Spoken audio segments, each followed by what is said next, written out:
Halo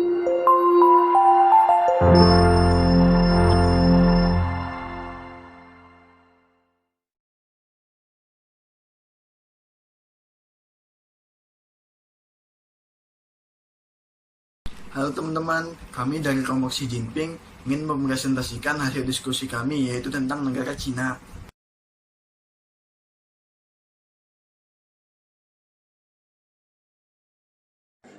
Berikut adalah nama-nama dari anggota kelompok Xi Jinping.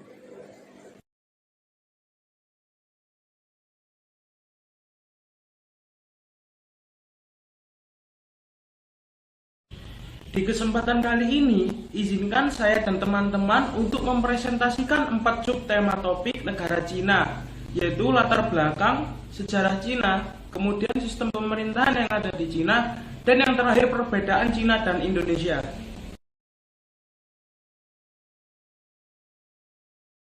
Cina merupakan salah satu negara besar yang menganut sistem politik komunis dan sistem ekonomi kapitalis.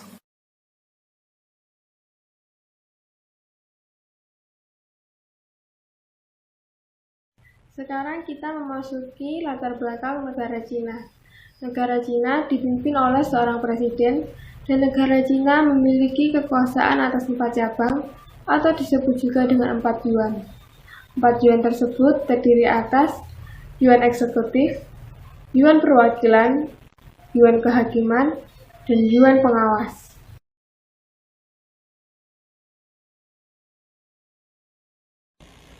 Sejarah Cina. Berbicara tentang sejarah Cina, catatan tertulis paling awal tentang sejarah Cina ditemukan dari era dinasti Shang tahun 1600 sampai 1046 sebelum Masehi. Kemudian, pada tahun 1949 terjadi revolusi komunis Cina yang memproklamasikan berdirinya Republik Rakyat Cina atau biasa disebut dengan RRC.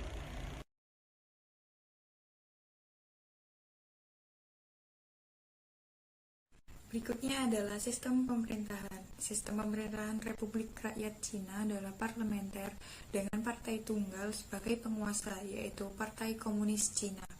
Sistem negara satu partai, sistem monopartai atau sistem partai tunggal adalah jenis pemerintahan sistem partai di mana hanya terdapat satu partai politik yang memiliki hak untuk menjalankan pemerintahan.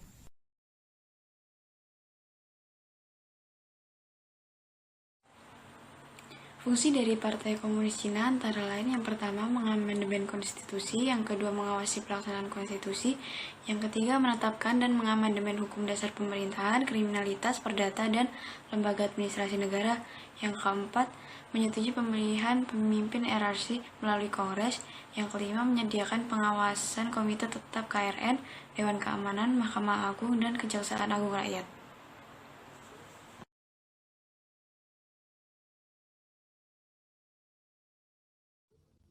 Walaupun negara menggunakan cara otokratis atau pemimpin yang memiliki kendali penuh untuk mengusir elemen-elemen penentang pemerintah.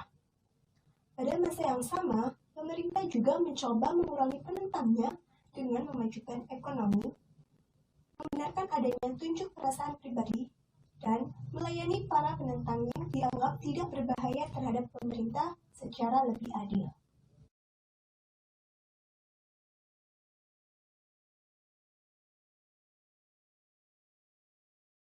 Bentuk negara Indonesia secara tegas disebutkan bahwa sesuai dengan pasal 1 ayat 1 Undang-Undang Dasar 1945, negara Indonesia adalah negara yang berbentuk kesatuan, yaitu Kesatuan Republik Indonesia. Dan secara umum, bentuk negara Republik Cina adalah kesatuan. Tetapi beberapa juga yang menyebutkan bahwa bentuk negaranya adalah komunis karena dengan ciri khas negara dan hukum administrasi yang berkarakteristik sendiri.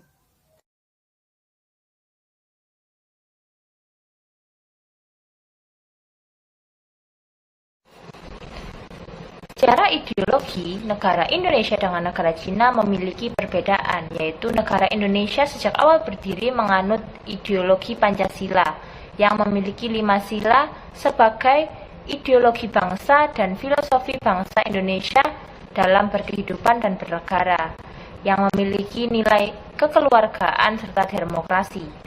Sedangkan negara Cina sejak awal berdiri pada 1 Oktober 1949 secara resmi oleh Mao Zedong memproklamasikan berdirinya Negara Republik Rakyat Cina yang berhaluan komunis, sehingga saat ini Republik Rakyat Cina berideologi komunis.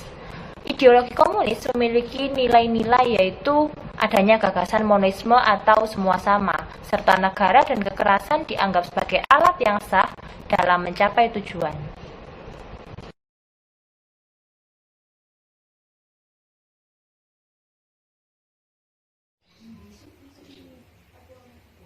Sistem pemerintahan yang dipraktekkan di Indonesia adalah sistem pemerintahan yang sesuai dengan ideologi Pancasila, di mana bangsa Indonesia adalah bangsa yang memiliki suatu gagasan ideologi ideal baginya, yaitu sistem pemerintah terpadu. Sedangkan untuk sistem pemerintahan Republik Rakyat Cina adalah parlementer, dengan partai tunggal sebagai penguasa, yaitu Partai Komunis Cina. Partai Komunis Cina ini paling berkuasa. Kongres Rakyat Nasional merupakan lembaga negara tertinggi dan didominasi oleh Partai Komunis Cina.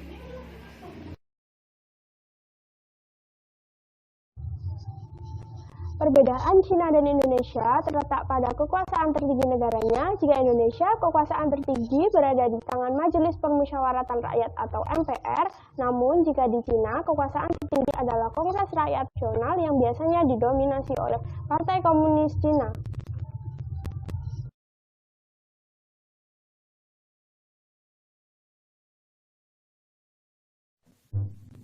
Sistem pemerintahan di Cina ada 4. Yang pertama yaitu lembaga eksekutif, yang kedua adalah lembaga legislatif, yang ketiga adalah lembaga yudikatif, dan yang keempat adalah lembaga kehakiman. Yang pertama yaitu lembaga eksekutif. Lembaga eksekutif terdiri atas presiden dan dewan negara. Presiden adalah kepala negara yang merupakan simbol kesatuan bagi bangsa Cina sendiri. Masa jabatan presiden di Cina yaitu 5 tahun dan dipilih melalui Kongres Rakyat Nasional. Yang kedua yaitu Dewan Negara. Dewan Negara adalah kepala pemerintahan yang terdiri dari 40 menteri yang dipimpin oleh Dewan Negara. Masa jabatan Dewan Negara sendiri adalah 5 tahun.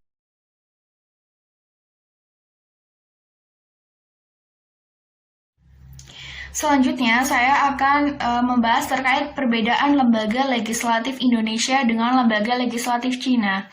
Lembaga legislatif Indonesia terdiri atas DPR, DPD, dan MPR yang berfungsi untuk mengajukan rancangan undang-undang, melakukan pengawasan atau kontrol, serta mengajukan rancangan anggaran pendapatan belanja negara atau RAPBN. Kemudian, lembaga legislatif Cina terdiri atas parlemen pusat dan parlemen daerah. Parlemen pusat ini biasa disebut dengan KRN atau Kongres Rakyat Nasional.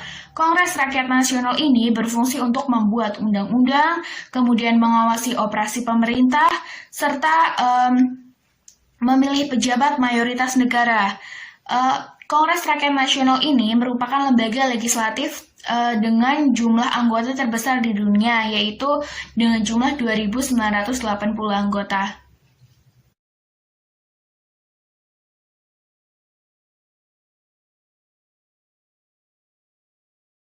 Di sini saya akan menjelaskan tentang kekuasaan yudikatif di negara Indonesia dan negara Cina. Kekuasaan yudikatif di negara Indonesia adalah kekuasaan peradilan yang dalam kekuasaannya menjaga undang-undang, peraturan, dan ketentuan hukum lainnya yang harus ditaati dengan menjatuhkan sanksi terhadap setiap pelanggaran hukum. Bagi yang melanggar hukuman, itu nanti akan dijalankan oleh Mahkamah Agung dan badan peradilan di bawahnya, yaitu Pengadilan Tinggi dan Pengadilan Negeri. Kekuasaan yudikatif di negara Cina dijalankan secara bertingkat kaku oleh Pengadilan Rakyat di bawah pimpinan Mahkamah Agung Cina. Lembaga yudikatif di Indonesia terdiri dari Mahkamah Agung, Mahkamah Konstitusi, dan Komisi Yudisial. Sedangkan lembaga yudikatif di Cina terdiri dari Lembaga Keamanan Administrasi Publik atau Kepolisian, Lembaga Pengadilan, Lembaga Kejaksaan, dan Lembaga Tahanan atau Penjara.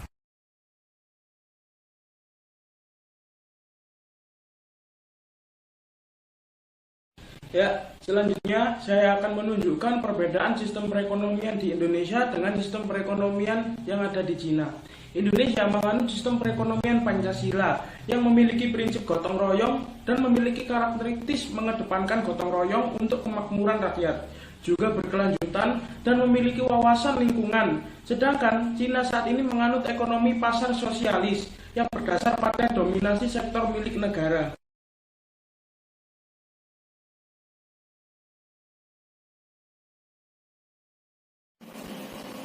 Perbedaan kekuasaan kehakiman.